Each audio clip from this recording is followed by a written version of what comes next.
Thank you both very much indeed. Thanks.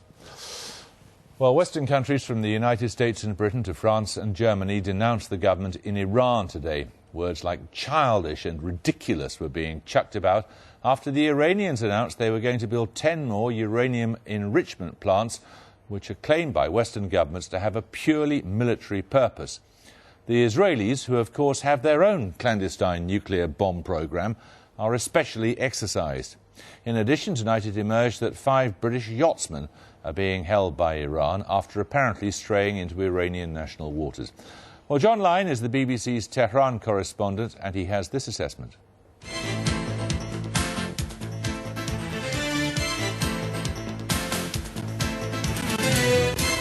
It's a multi-headed crisis. A day after Iran announced a massive expansion of its nuclear program, news emerged of 5 British sailors in Iranian custody. It's the misfortune of the young sailors on board this yacht, Bahrain Team Pindar, that they seem to have strayed into Iranian waters just at the moment Anglo-Iranian relations hit a low ebb. So far, their release has been delayed by a religious holiday. The fear is they may become the victims of political developments as far beyond their control as the weather on the Persian Gulf.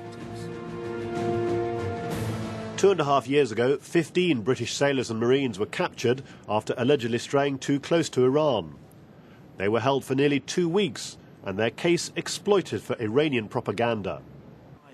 This time the British sailors are civilians, and the Foreign Office will certainly hope that history is not about to repeat itself. Even in the best of times, these sorts of issues can be long and complicated to sort out in Iran, and these certainly are not the best of times in Anglo-Iranian relations.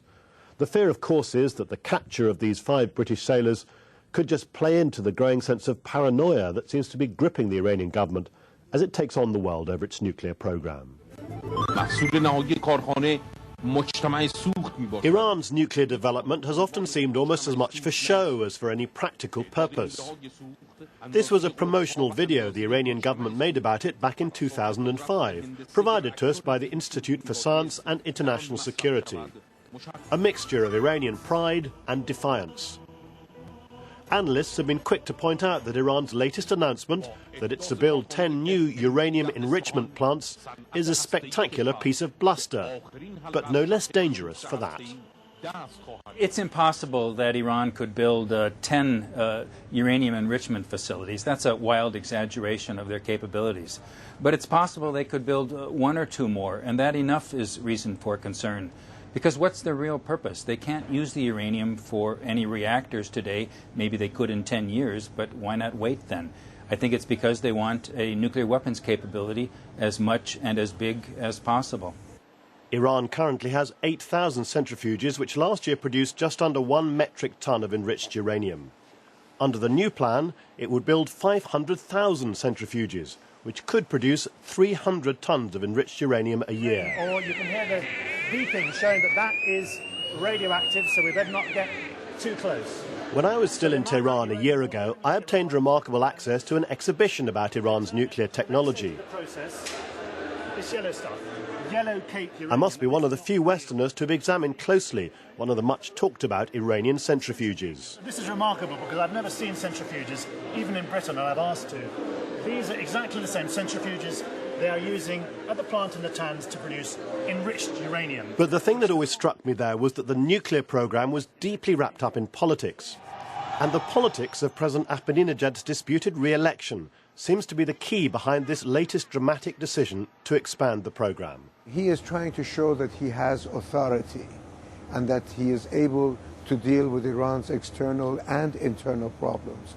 There are student protests coming up. There are all kinds of protests that have lingered on in the course of the last 5 months, which have put his position in jeopardy domestically. And his intention is to say that he is in charge no matter what level of pressure is thrown at him, either from outside or inside.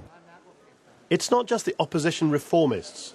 Fellow conservatives like this man, the Speaker of Parliament, Ali Larijani, have put Mr Ahmadinejad under pressure to adopt a more hard line over the nuclear program.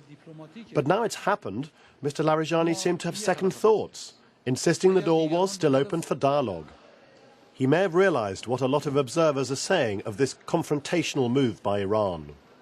I'm sorry to say, but I think the consequence is that this brings a military action closer and more possible sometime next year. Israel's position has been that it'll give diplomacy some chance, but if diplomacy can't stop Iran from acquiring a nuclear weapon, then Israel will have to do what it has to do. Tonight, in response to President Ahmadinejad's latest move, the American UN ambassador Susan Rice said the Iranian plans were completely inappropriate and unacceptable. It's a crisis that threatens to become increasingly dangerous.